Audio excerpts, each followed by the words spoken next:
When Freddie Gray was arrested in April 2015, he was, by eyewitness accounts that video evidence later confirmed, treated roughly as police loaded him into a vehicle. By the end of his trip in the police van, Gray was in a coma he would never recover from. In the wake of a long history of police abuse in Baltimore, this killing felt like a final straw. It led to a week of protest and then 5 days described alternately as a riot or an uprising that set the entire city on edge and caught the nation's attention. Wes Moore is one of Baltimore's most famous sons, a Rhodes Scholar, best-selling author, decorated combat veteran, White House Fellow, and current president of the Robin Hood Foundation. While attending Gray's funeral, he saw every strata of the city come together. Grieving mothers, members of the city's wealthy elite, activists, and the long-suffering citizens of Baltimore, all looking to comfort each other, but also looking for answers. Moore, along with Pulitzer Prize-winning co-author Erica Green, tells the multi-narrative story of the Baltimore uprising through both their own observations and through the eyes of other Baltimoreans. Each shifting viewpoint contributes to an engrossing account of one of the most consequential moments in our recent history, but also about the deeper causes of the violence and the small seeds of hope planted in its aftermath.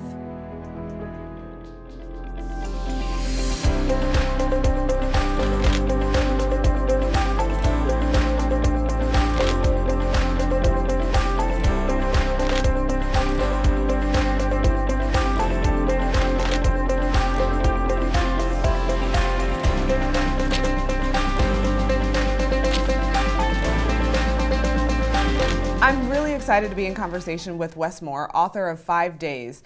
He follows people from different backgrounds through the days after Freddie Gray's murder. And I know for me reading it, it was a hard read, yet an easy one, in that there's so many connections between St. Louis and Baltimore. So Wes, I'm really glad to be able to be in conversation with you. Well, listen, Dr. Banks, I'm so honored to be in conversation with you, and thank you for this. And you know, not only do I think that there are tremendous parallels between Baltimore and St. Louis, and really in many ways, you could just swap out the names Baltimore and St. Louis, and you're watching the exact same thing transpire over a 5-day period.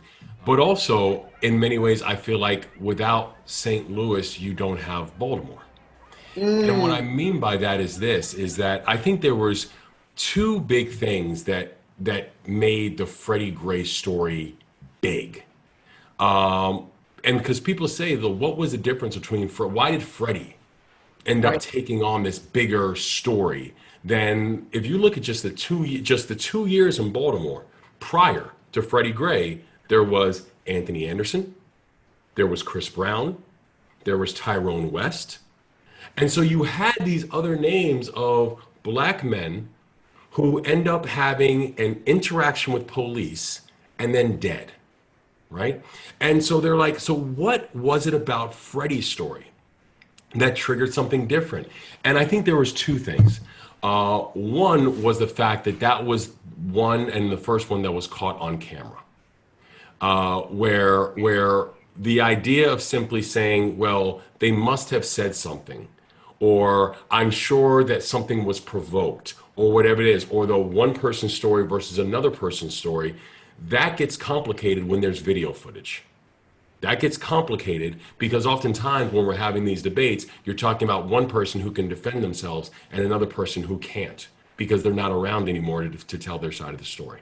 And I think the second really important point about what made Freddie different was this organization called Black Lives Matter, where Black Lives Matter started after Trayvon Martin by 3 black women and went from a hashtag to really a global movement who could mobilize and move quickly when these incidences happened around the country. And so this went from the idea of Freddie Gray, and where even in Baltimore this happened, and we kind of knew the sequence. It happened, there was a payout, and then people moved on. That's kind of the way it worked. And with Black Lives Matter then descending upon Baltimore and these issues being risen and brought to a global stage, that was something very, very different. But again, that doesn't happen without Michael Brown. It doesn't happen without Ferguson. It doesn't happen if these things were not on the heels of each other. And so, to be very honest, I think about two realities where, had it not been on camera, and had it not been for Black Lives Matter, I don't know if we ever know the name Freddie Gray. I don't know if we ever get that takeaway from him.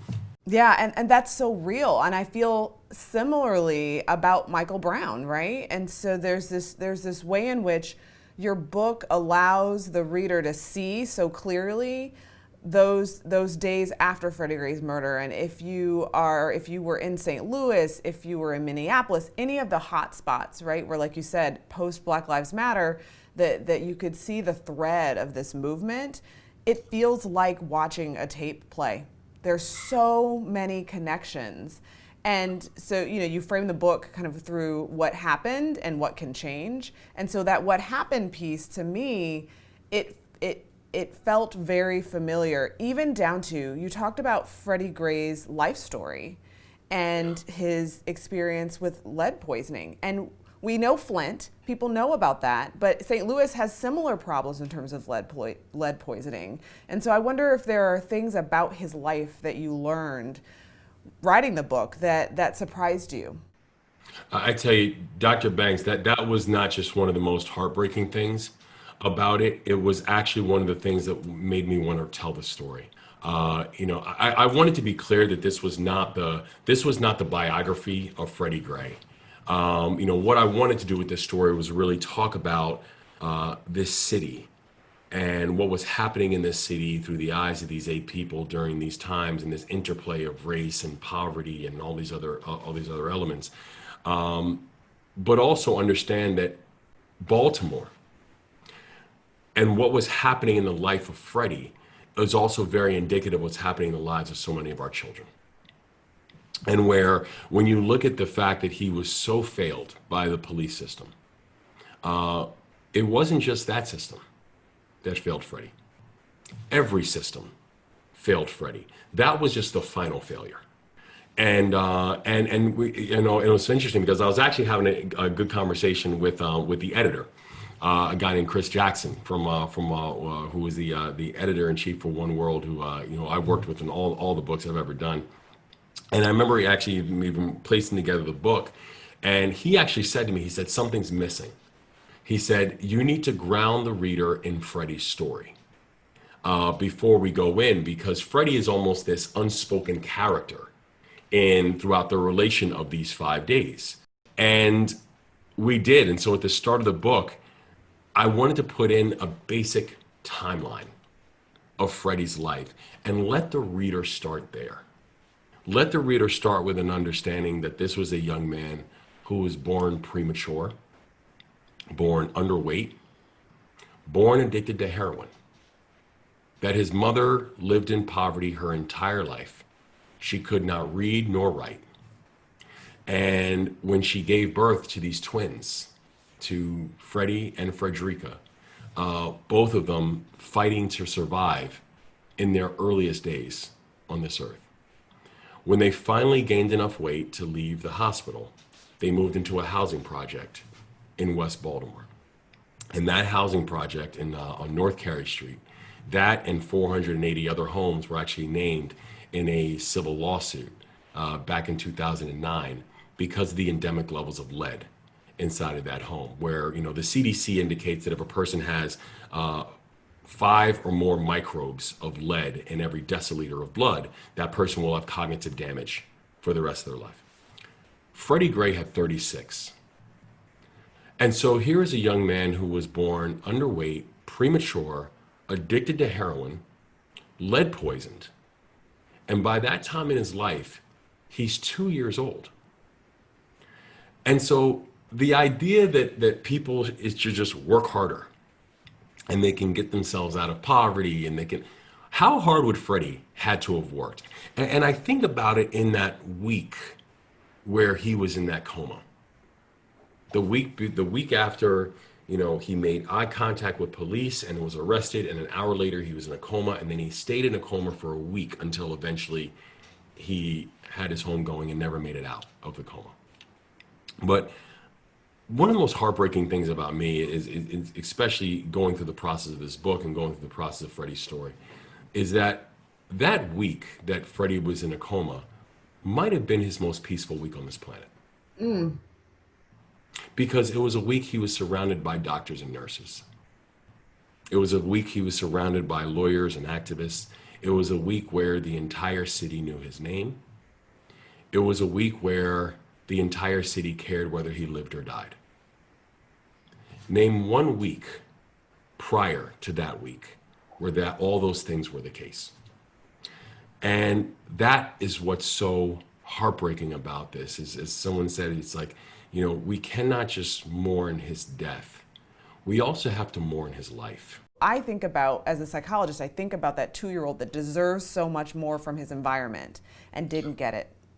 And I think about the school system the school systems that are not set up to serve Black and brown children en masse, but in particular those with special needs.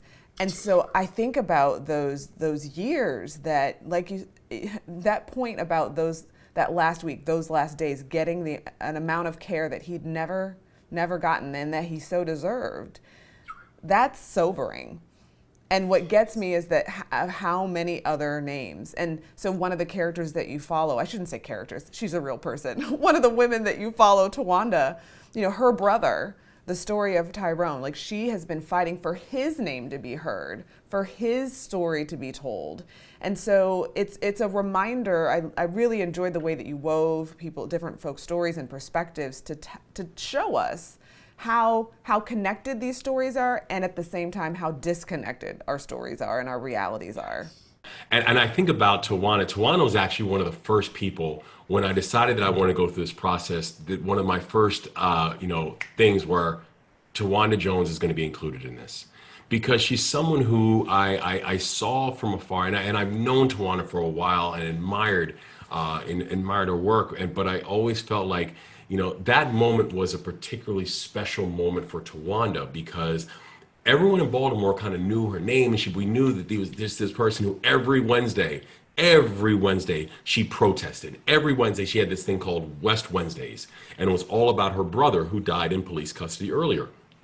And the Gray family reached out to her early and said, we would love your help. We see what you're doing for your brother, and we'd love to be able just to have support. And she was right there to support the Gray family. She marched with them. She met with them. She prayed with them, but she always had this thing where she felt that I love the fact that Baltimore, I love the fact that my city is standing up. I love the fact that my city is now paying attention to the fact that we are having these incidents happen over and over and over again, and people aren't doing anything about it. But she also feels a certain type of way inside where she says, but where was this when my brother was killed? Where was this when my brother was in the middle of the street, covered with mace, with boot prints all over his body? Where was this? And so you see how this evolution and this character arc with her over this 5-day period, I just think was, in many ways, was one of the anchors that the entire book sat off of. And one of the things I loved about telling these different stories and having these different pieces incorporated into it, and even the character selection process, which is a fascinating process, but was each of them come from a very different place in life. Each of them are coming to this moment with a very different perspective, with a very different, philosophical understanding, and frankly, with very different takeaways. But that I thought was the most interesting thing, because that's what makes us all human. And that's what makes these incidents so, so real and so human in that way, where we're not going to come to the same conclusion. And we're oftentimes not going to come from the same starting point either. But that's what makes Journey so rich in that way, that we can be able to understand and still tell those stories where everybody sees themselves, no matter who you are. Everybody sees a bit of themselves in these individual stories. I really appreciated some of the choices you made in the selection. I appreciated that that the rebuttal about black on black crime needing to be the focus came from a police officer, from a black police officer. And I also appreciated that some of the early articulation of systemic oppression came from a white man who was the owner of the Orioles in Baltimore. I really appreciated you bringing those voices in a way that maybe people might not have expected. Was that on purpose? It was very much on purpose. And actually, and one of the reasons why I loved each of these characters, each of these people that we followed, is because they're all incredibly complex. Right. So you're talking about someone like a Mark Partee who rose through the Baltimore police force. I mean, he's one of the highest ranking African Americans in the Baltimore police force and comes from West Baltimore. And so he's having this crisis, this internal crisis in this moment where he's, and as he said to me, he said, I know none of my colleagues woke up that morning with homicide in their mind. I know none of my colleagues woke up and said, I'm going to kill somebody today. But he says, but I also know why for kids in West Baltimore, they don't believe me. So he understands this dynamic, and he's sitting in this he's straddling these worlds that are nowhere near each other. But he has this unique capacity to be able to straddle both. And to your point, the fact that one of the earliest people to challenge this bunk notion of African Americans only care when it's police, but they don't care about. He's like, that's foolishness. And this whole concept of black on black crime is nonsense. And that's coming from a police officer, right? Or to your point about a John Angelos, this is a person who is literally the son of the owner of the Baltimore Orioles. He comes from extreme wealth and extreme privilege. He's the head of baseball operations. He's the person who is one of the people who helped make the decision to play that game, the first time in baseball history that they played a game with no fans. He was one of the people that made the final decision to say, we're going to play this game because I want the world to see it. He's also one of the first people.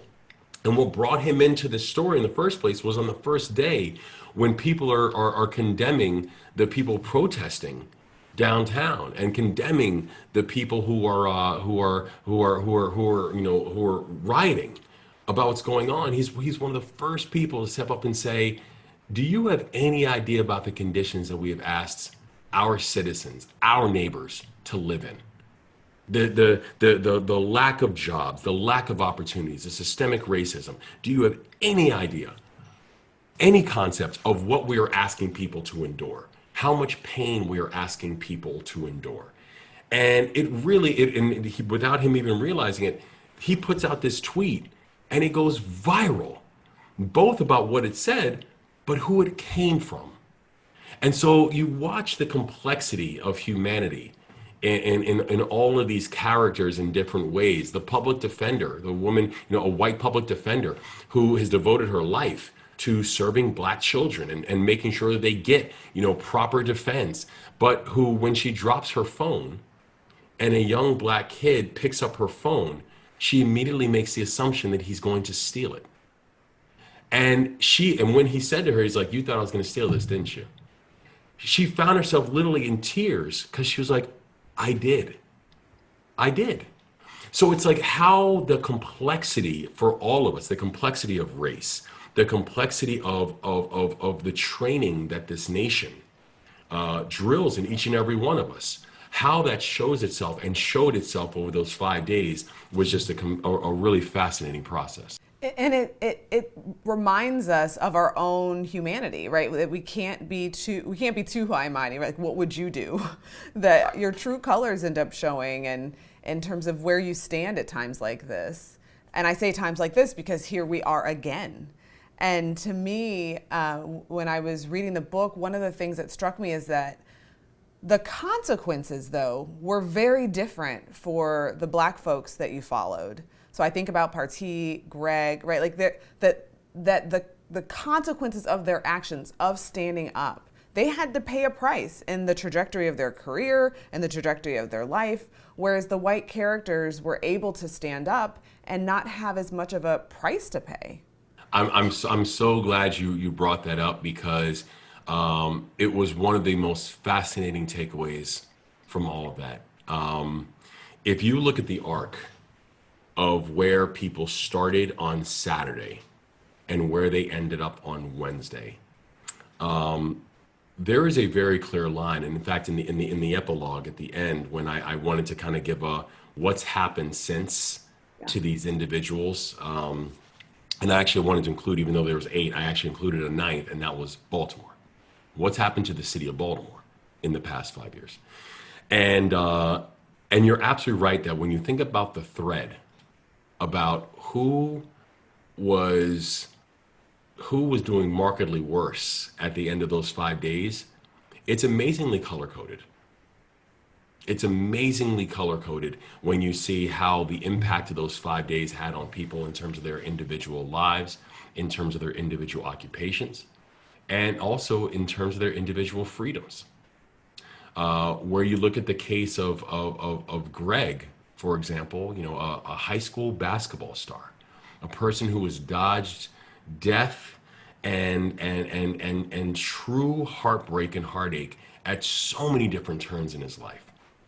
And as a young man who now, despite all that, turns into one of the best basketball players in the city of Baltimore, gets a college scholarship, and in his first year finds out that the Baltimore City public school system made a mistake on his GPA and he loses his scholarship. He had nothing to do with it. That was a systemic breakdown. And so now he finds himself in this situation where he is just angry and frustrated with the larger system because this system broke him in the most inhumane way. And so now, despite being a basketball star from a few years back, he's now on the cover of Time magazine with a gas mask on, riding a bike with his fist in the air, the iconic picture. And you see how the arc of him, where when he first started on the Saturday, and I won't give it away too much for the readers, but where he starts on the Saturday in another state, but basically saying, as he's watching everything happen in Baltimore, I got to get home, to the point of the Wednesday, where he is just a few months back, getting off probation for actions 5 years ago. That's the type of thing, when you think about consequences for what happened, the consequences for the African Americans in this book, you're absolutely right, were definitely more stark and severe, and I think and the readers will see that. And it just makes me think about this piece of how books can be such a portal into helping you understand, if you don't have proximity, right, to helping you understand how one break or lack thereof, right, can completely shift people's lives. And do we want that? And then the cumulative effect of systemic oppression, how that piles on in terms of people's lives and their experiences, and compounds the impact of what you might only see, on the news, one act, right? But you don't see everything that came before. And so that's what I think you've done a beautiful job of, is helping people understand the ways in which those systemic dynamics are not just one single act, that it is a compounding effect, and that we as a society have built it, we've allowed it to continue, and it brings us into accountability and responsibility to disrupt.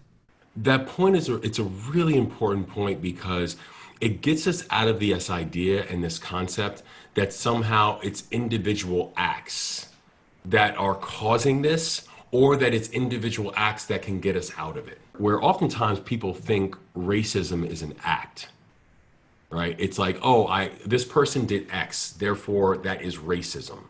This person uses the N-word, that is racist. This person goes to Klan rallies, that is racist. Yes. However, racism isn't an act. Racism is a system. Racism is a system that permeates every system that we have, that permeates our education system, that permeates our transportation and our housing system, that permeates our health systems. It's a system that allows the fact for a black college graduate to have the same wealth as a white high school dropout. It's the same system that allows a black woman with breast cancer to die at 42 times the rate as a white woman with breast cancer. It is a system. And so it goes back to this idea that we can't be lulled into this concept that individual goodwill is going to be enough to break us out of this. You actually have to attack the larger challenges that are existing in so many of our communities. And that's really the thing that I was trying, that I wanted to try to tell with 5 days, is that as you're watching this, you're watching a lot of individual good acts, right? From top to bottom. You're watching a collection of 8 people that are all good people. What system are we asking them to navigate through? What system are we asking them to move and maneuver in? And that is really the context that that I want to try to set for the reader to understand where we have to spend our time and where we have to spend our energies. Absolutely. And that is a perfect segue into thinking about what can we change? What's next? What do we do? Right? And this idea that it's just about finding the bad apples rather than realizing the barrel is rotten, right? That we really need to be thinking about those, like you said, the system. And what incentives have we set up to perpetuate the way things are? How have we created disincentives for change? And so that's that real push and pull, the both and, right? Like thinking about the individual acts within the systems and to not feel powerless as individuals, to understand the power of collective. Like I think you're alluding to or pointing to actually the Black Lives Matter hashtag with Trayvon Martin, and then Ferguson, and we have Baltimore and Minneapolis. We have so many hot spots, right? And that reminds us that individual acts and collective action can put pressure on the system. But this piece around people have to understand that racism is a system and that we have to be thinking about how to interrupt that system is key. And I think that's actually a lesson that more people get than they did even 6 years ago. When I was a consultant for the Ferguson Commission in 2014 after Mike Brown's murder, we had to convince people that racism was a system and wasn't just about mean people.